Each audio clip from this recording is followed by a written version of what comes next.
Al-Aqsa issue.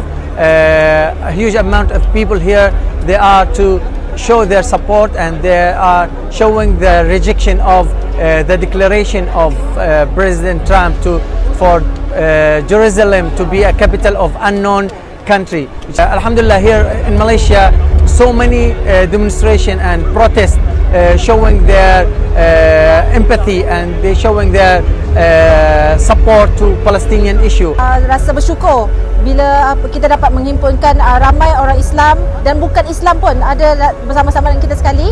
Kita beramai-ramai solidariti untuk rakyat Palestin. So kita buat ni in conjunction together dengan yang di Putrajaya, yang mana Perdana Menteri kita Datuk Seri Najib buat himpunan yang sama, solidariti selamatkan Baitulmaqdis bersama